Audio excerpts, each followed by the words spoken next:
เบิกแบ่งทางกวดเป็นกวดให้มันเพียงกันเนาะนี่รถไถเหยียบไปน้ำมันจะได้แจบไปน้ำเนาะมันจะได้เฮาแลนมันจะได้อันไปสบายแน่บุหัวกะลองทางใหม่เนี่ยบัดนี้เนาะพี่น้องไงอันนี้ก็ไล่ว่ามืออยู่เปิดภาพเปิดคลิปออกมากันอยู่หน้าห้านแม่น้องเชื่อเนาะก็กับกำลังเพิ่นเห็ดทางโอ้ยสบายดีเลยหากระลับมาแต่ห้องเฮียนพี่น้องเลยเนาะมาพอดีพ่อเพิ่นกำลังไถดินใช้ทางพอดีเลยเหมือนเนาะสบายดีโดยกำลังกวดดินอยู่เนาะเพิ่นเอามาถอกก็แต่มื้อเช้านี่กับมื้อวานนี่เนาะกับมาไถพี่น้องไอ้บุญนะอ๋อจ้ะปักไง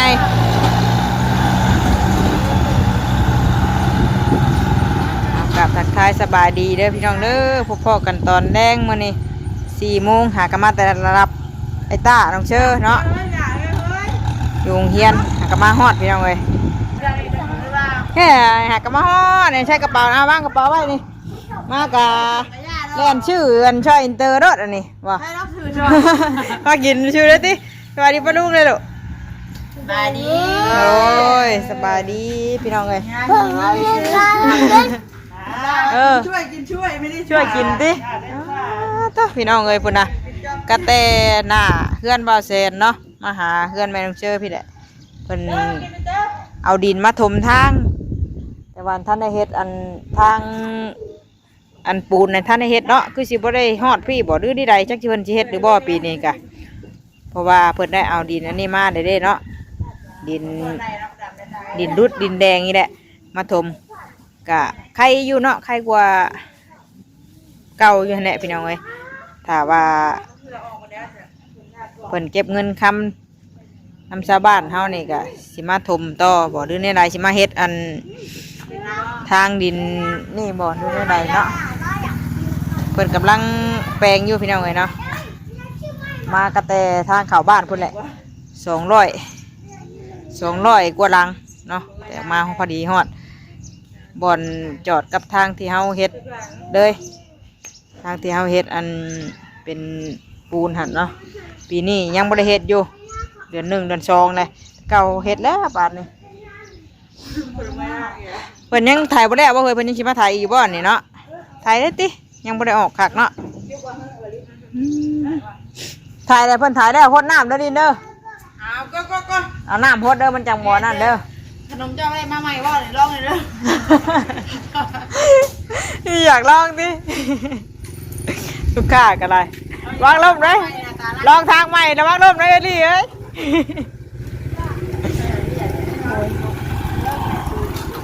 มันไวว่ะเห็ดไวเด้ทางใหม่กับท่านกวดท่านบอลเล่เด้วเนาะคอยไปคอยมาพี่น้องเลยยังอยู่พุ่นอ่ะพุ่นยังมาอยู่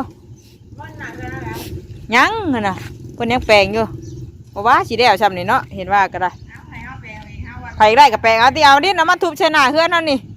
ให้มันอันพอดีนั่นนี่ใครดอกคนไทยได้น่ะเป็นคลองน้ำเนาะ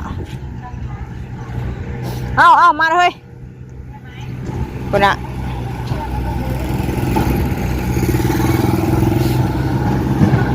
มืดแท้นี่เนาะ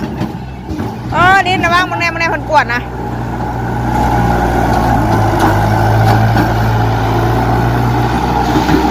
กำลังไปเอาไงกำลังบุกเบิกแบ่งทาง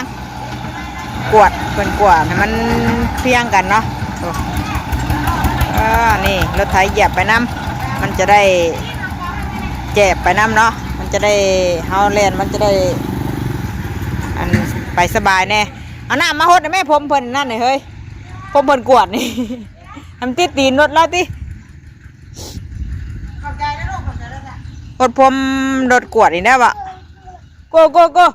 จ่าปลาลูกเนี่ยลูกจ่าปลาลูกเนี่ยใช่จ่าแม่ไปสบายขี่รถนี่ว้าว จ้าได้ทุลูกละทางงานมาฮอดได้ใช่ป่ะให้คิดรถได้จ้าก่อนหายอย่างเด้บัดนี้หายยังไม่ได้บัดนี้เพิ่นหายยังน่ะว้ามาครบไปลูกเบิ่งรถใหญ่มาได้น่ะเพิ่นยังเฮ็ดบ่แล้วได้นี่น่ะเบิ่งเด้อกักไอ้ท่ารถมาได้ดอกระวังเด้เตี้ยมาเลยเตี้ยน้อย มาเห็นรถมาได้ไหมมา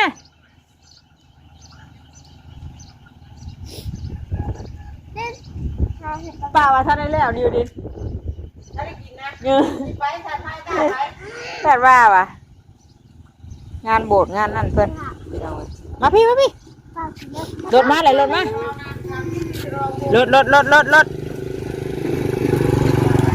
มาเด้อรถมาเลยเด้อมาไหลรถเพิ่นเห็นรถไว้ได้ได้พี่น้องเอ้ยนี่น่ะ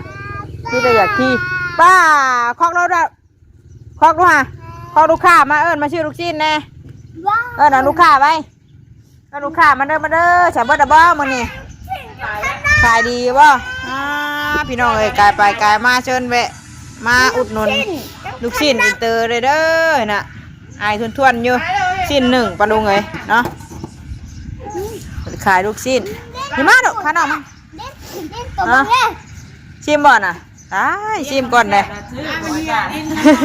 ตาชิมเลยตาก็มาแซ่บตาป่ะใช่เบิ่งอ่ะเชียร์กำลังใจเลยกันมีทอดน้ำบ่อนี่โอ้ยไม่ทอดขอทอดหน่อยนึงน้ำมันทอดแล้วมันย่างมากกว่าขอทอดหน่อยนึงเบิ่งฉันชิมมึงก่อนพี่น้องเอ้ยเพิ่นให้ชิมกรอบแล้วเกี่ยวไปพวกวันเดียวมีฝุ่นขี้ฝุ่นแน่ลมช่ำขายมันเบิดเด้อเด้อจุกของป้าขายมั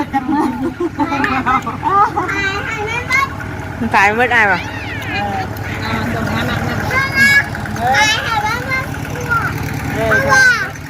ชื่อเตัวกระดาษชื่อก้อนน่ะโอเคน้ำเริ่มในลิ้นปรีได้มีแต่ไทยเนาะมีแต่ไทยเหยียบไปน้ำน่ะมันจะได้เจ็บมันจะได้พิษณะมันออกไปนี่กันเขาเองได้เปย์ไปได้หลายสิหลายคันจ้ะงามเยอะเลยนะหมดเหนียวนะเหนียวได้ตอนนี้เนาะคนตกเลยนี่ทั้งมือบนเหนียวได้ตอนนี้นะวะน้ำหมดมาน้องดูดมือเลยลูกน้องเอาน้องมาคนเดียวนี่เฮ้ยพี่นั่นมาผู้เดียวบ่ปิดสิแฝดเอ้ยมาผู้เดียวบ่ปิดห้านเขาว่ะขมาแฝด3นะปิดห้านเขาว่ะเฮ้ยไอ้ตาคือเอาด้วยให้ลูกนะบอกเดี๋ยวน้อยตัวใหญ่นะว่ะมาสีเดิมก็ได้ไหมโอ้ลูกค้ากันเห็นนะลูกค้าอยู่นี่พี่น้องเอ้ยค้าได้ใหญ่อยู่นี่อันนี้เอาบ่เอาไว้ได้ตาไม่หนึ่งกินเนาะยังประทานจ่ายเงินอยู่โก้ไปขายไอ้ตาไปขายไอ้ตาเด้อไปเลยขายมันเบิร์ดได้จุ้ยน่ะรถใหญ่มาเด้อขายเบิร์ดคำกูเลยคำก่อนบอกคำก่อนยันมันคำก่อนกับตัวชื่อก่อนน่ะรถไปลิ้นมาพี่รถไฟน่ะบ่ได้แล้วเราถ่าเหิงนะเมื่อ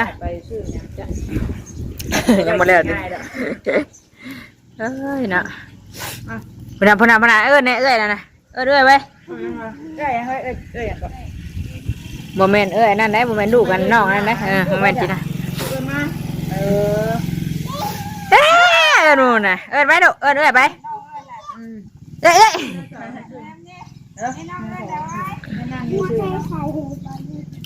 มาเลยใช่เป็นเศร้าอะไรนี่ค่ะดิมาได้กินช็อกแล้วกับแม่จะเอาหนึ่งวะหายแล้วหนึ่งบ้างเศร้าเลยเจ้าอะไรเตอเอาไอ้ตากินอันนึงโดดได้ลูกพุ่นอ่ะไอ้นี่ฮะก็ออกไปดับน้องเนาะรถนางเฮียนกับพอดีมากคือกันเลยพุ่นอ่ะ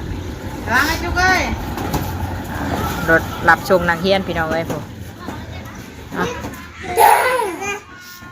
เฮ็ดยังนะเอาอีกเลย บ่ เมื่อแต่เว้นอยู่แล้วมื้อนี้ เออ จ้ะก็นั่งได้เมื่อ นี่เด้น่ะเราให้ชิมอยู่น่ะชิมแล้วลูก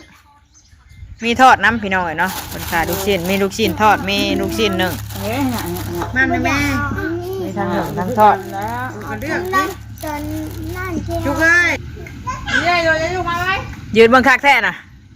บ่ยืนเบิ่งรถใหญ่บ่ดูน่ะเบิ่งกับพ่อเบิ่งยี่รอกอยู่หน้าบ้านครับอ่ะลูกอ่ะ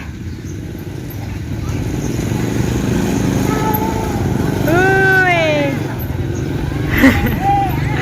อยากกินอย่างนั้นเลย ได้ทางงามแล้ว ซุปเผ็ดเครื่องเนี่ยอยากกินซุปเผ็ดนางฟ้า แซ่บบ่อันนั้นน่ะหอยเดือดอะกลมเนาะนั่นว่ะทั้งกินทั้งขายทั้งชื่อเอ้ยเนาะทำไรมันมินเลยพุ่นรถใหญ่มาอีกแล้วมาถอกอีนี่ย่างลินนี่มาถอกลินนี่ย่างนี่ พ่อก็ไปจัง เราเดี๋ยวไปแบบโยนคอกเราติเราจะเอาดินว่าไหนฮะเราจอดอยู่นี่นี่โอ้มีแต่รถใหญ่หลายพี่น้องเอ้ยมันนี่เนาะทั้งรถถอกดินแน่ทั้งรถมาถ่ายทางแน่ทั้งรถอันเพิ่นมารวมโบสถ์รวมนั่นเพิ่นแน่ศาสนานั่นเพิ่นหลายมาพี่อันโยงเฮียนพากันเล่ายังก็มื้อนี้สาวครูส่งมาให้เบิ่งนี่บ่พากันนั่งมึงดูหาสิให้เล่าให้มันสิถึงคือน้ำโรงเรียนอยู่บ่นี่มาเล่าให้ป้าลุงฟังแน่ป้าลุงยังบ่ได้เห็นน้ำได้นี่ไอเชออันเชอน้องตา ใจเอี่ยเลี่ย มาไหมลูกมาเล่าน้ำอ้ายแน่ โอ้ดินเมาไม่ได้ว่าเนี่ย หมอ ลิ้นหมาหมดเลยวันนี้อ้ายว่ะลิ้น จ้ามาเดียวแถวนี้ ก็หมาหมดเลยว่ะกันใจายแล้วกันยังบ่ได้เอามือให้ไอเตอร์นี่ใส่ถุงมือให้อ้ายด้วยนะครับลิ้น ยังเอาไปกินบ่อย มาจะรับไปหรือบ่มาเล่าเนาะฮะมาเล่ามึงเนาะฮะคือไอ้ตาเว้าเลยลูกคำคองขอบใจเอ้ยเลี้ยงบ่มานั่งมึงเนาะฮะเว้ามึงดูว่าเป็นบ่ ฟังในดูหลาบัดนึงเอาไหม มาให้ประดุงฟังนะมา ขอบใจเรียกอันนึง ตาวางก่อนเอาก่อนบอกกันนะ1 2 3ว่าพร้อมกันเด้อเอาว่าพร้อมกันเชื่อเอาบ้านไหมอย่าเฮ็ดนั่งเฮ็ดเจ้าลูกว่าเจ้า1 2 3 ขอใจเอี่ยเลี่ย บ่เจ้าอย่าปิ้น เลี่ยคอยใจดีอีดี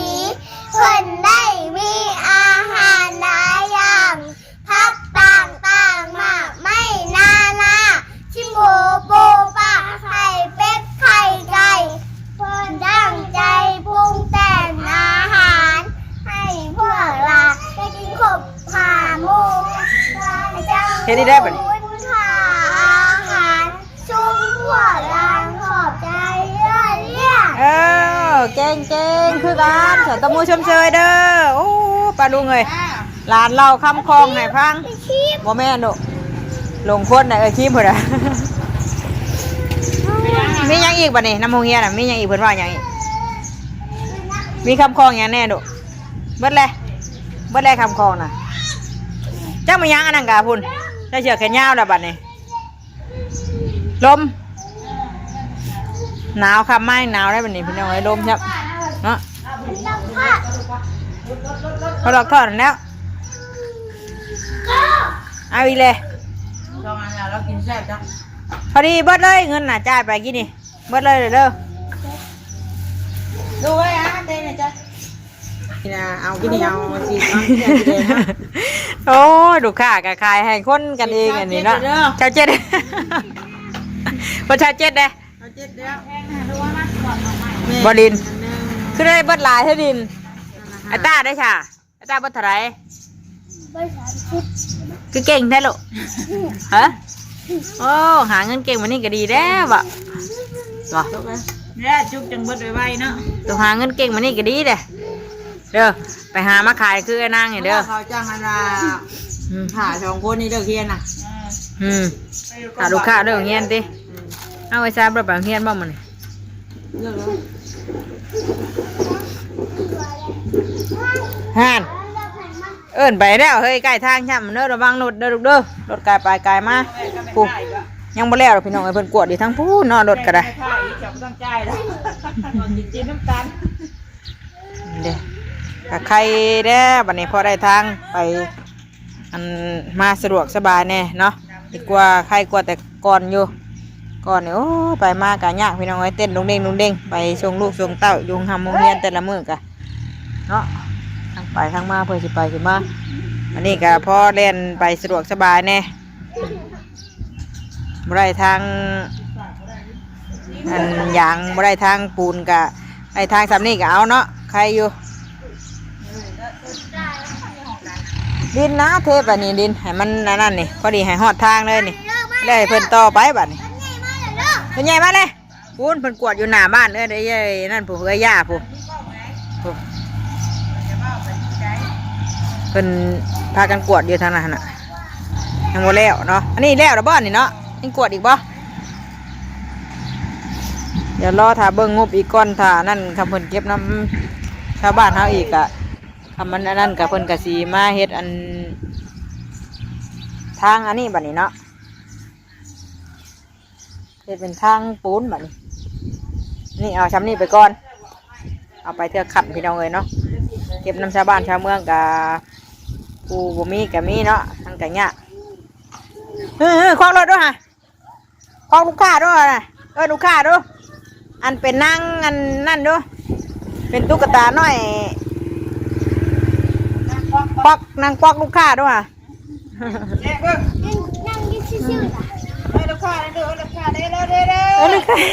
เฮ้ยช่างเลยเฮ้ยมากันโหลดได้โหลดได้ฮะเด้อบ่ขายเด้ได้คำเลยตี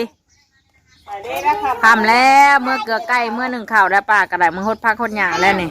เนาะคำเลยพี่น้องเอ้ย4 โมงมาจะทำลูกกับ4 โมงครึ่งแล้วตอนนี้กันเนาะคำมืดเลย ทำมือเดี๋ยว คำแล้วโอ้มืดแท้บ่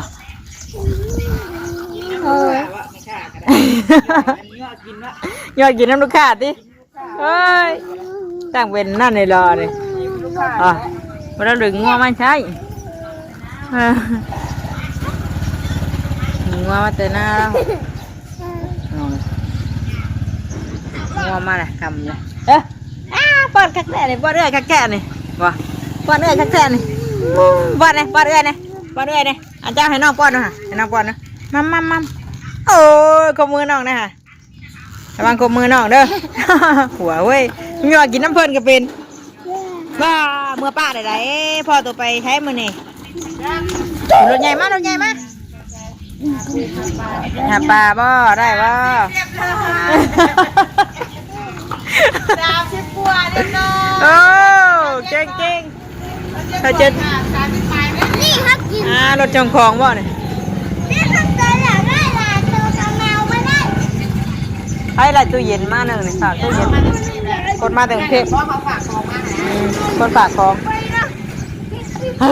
รถนักเรียนกับมาไหนนี่กับป้าเข้ากับเมื่อป้าใช่ป้าเมื่อก็ได้เตอเด้อเมื่อป้าก็ได้เตอเด้อเมื่อป้าก็เด้อบายไปสันพี่น้องเลยเนาะคลิปนี้ก็มีอย่างไรแมนเกิดกับมาแต่ฮับลูกโยงทำมงเฮียนเนาะก็เลยมาเห็นรถเพิ่นกำลังแปลงทางอยู่แปลงทางใหม่เอาดินมาถมเพิ่นกำลังรุดกำลังแปลงกำลังอันเหยียบดินเดียวก็เลยถ่ายคลิปลุงเบิ่งเนาะพอกันอีกคลิปหน้าคลิปนี้พากันเมื่อหาอดพักอดหยาเกลือเป็ดเกลือไก่1 ข้าว 1 น้ำก้อนเนาะรถได้ลูกรถได้หำไหลลงหันไปลาปลาลุงชำนี่กันเด้อไปสบายดีลูกหลานไปเด้อพูดอะไรทั้งนั้นนะไปโดยไปแล้วพี่น้องเลยรถได้ไปพาน้องขาในหูไปเด้อไปพาน้องขาในบุลุไปรถมาเด้อไปอย่าดิ่นทางลมพี่น้องเอ้ยขับมาเราลมเนาะโอ้